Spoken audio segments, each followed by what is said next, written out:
Now, he's done it again. I just can't see how umpire Hare can be calling no ball here. His back foot is in a perfectly legitimate position. It's the one before. That's the back foot, and for me, that is perfectly legitimate. So I can't find... Well, this has appeared from nowhere. This guy's bowled a lot of overs in Australia, and all of a sudden, from nowhere, he's now being called for bowling no balls. Well, I hope he's not calling him for throwing. He seems to be looking straight down the... And he calls him very late, so I'm sure he's calling him for throwing. I hope it's not, but I've got a terrible gut feeling. I tell you, Bill, having looked at that, there is absolutely no doubt that he's called him for throwing. So he's called that one. So he didn't call the first one, he's called the second one. So umpire Hare obviously is picking something. It's not very pleasant for the batsman as well in a situation like this. They're talking now. This is the last delivery. So umpire Hare says that is a no ball. So what he's saying is that he had his arm bent and he straightened it. Right, and he says that one's a right. And it's been smashed away for 4. It's almost as a sort of side issue at the moment.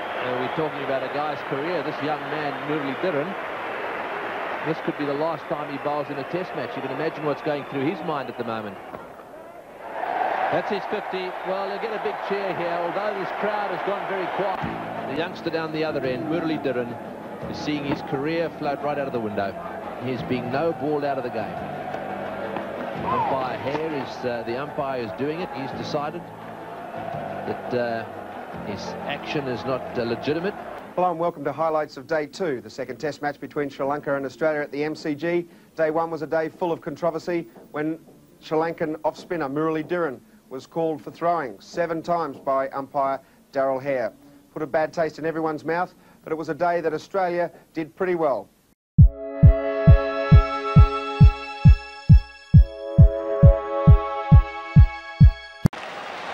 7 off 2 balls, and let's look at a tie. 6 off 2 balls for a tie. 7 off 2 balls for a win to New Zealand. Trevor Chappell, the bowler.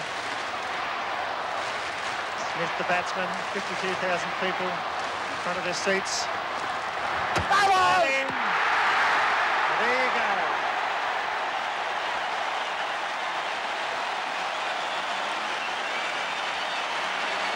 Trevor Chappell, short of the length.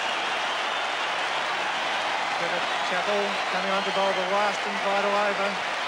Put away for 4, and he's picked up 2 wickets. Trevor Chappell slamming that one in short of the length. It doesn't bounce very high, and that's what's beaten Ian Smith. The fact that it's kept a little bit low, he was hitting across the line, looking for the big hit over mid-wicket. It's gone underneath his bat and just hit about just under halfway up the stumps.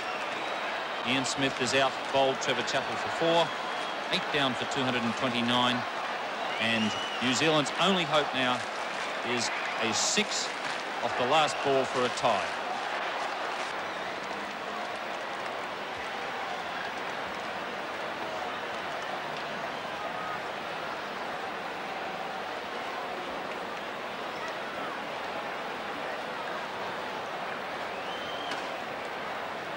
Long discussion. Well, it looks to me as if they're going to bowl underarm off the last ball. Rod Marsh is saying no, mate, but I'm sure he's going to bowl an underarm delivery on the last ball and bowl it along the ground and be sure that it has not been hit for 6. The umpires have been told, the batsmen have been told, and this is possibly a little bit disappointing. Let's make sure it is an underarm, but I've got the feeling as an ex-Victorian skipper, we're going to bowl an underarm. We haven't believed it. And that's a disappointing finish. Disappointed Brian McKechnie, the crowd boo. And it's all over. After 50 overs, New Zealand 8 for 229. Well, that's disappointing. Trish Edgar saying, what's going on? But very disappointed, Bruce Edgar. At the moment, Power's coming onto the field. No wonder the New Zealanders are disappointed, and none of them more disappointed than their skipper, Geoffrey Howarth. There he is now, talking with the two umpires Cronin and Weiser, and I know exactly the reason he's out there. He's played his cricket over in the United Kingdom with Surrey for a number of years, and the Benson and Hedges domestic competition there is a series of rules designed to make the game flow freely and to avoid incidents such as the one that happened here today. Now, there is the relevant rule on page 2, and it says that no bowler shall be permitted to bowl underarm, and that's what Geoffrey Howarth is out there talking to them about. It is not in the Australian Benson and Hedges World Series Cup rules because the administrators didn't put it in. I hope they put it in by tomorrow morning, otherwise there'll be a lot of criticism for what was a disgraceful performance out there today. The other thing is that the reason it all happened, in my opinion, is that the captain got his sums wrong. Now, from over number 42, we were saying in the commentary box that he'd made a nonsense of it and that he was going to be in trouble having Lilly bowl the 50th over, which was the ideal thing to do. You must have your best bowler bowl the 50th over. And Lilly, Marsh and Greg Chappell and Hughes were there counting on their fingers trying to work out who should bowl 46, 7, 8, 9 and 50.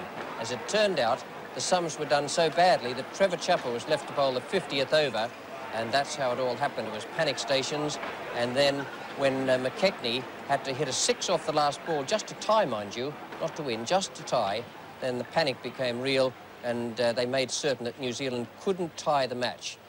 Now, everyone around Australia will have their own ideas on that, and we always get letters and phone calls about different things that happen, so I don't expect anyone to agree with me. I don't expect that you'll get more than 50% agreement on anything. Let me just tell you what I think about it. I think it was a disgraceful performance from a captain who got his sums wrong today, and I think it should never be permitted to happen again. We keep reading and hearing that the players are under a lot of pressure and that they're tired and jaded and perhaps their judgment and their skill is blunted. Well, perhaps they might advance that as an excuse for what happened out there today. Not with me, they don't. I think it was a very poor performance, one of the worst things I have ever seen done on a cricket field. Good night.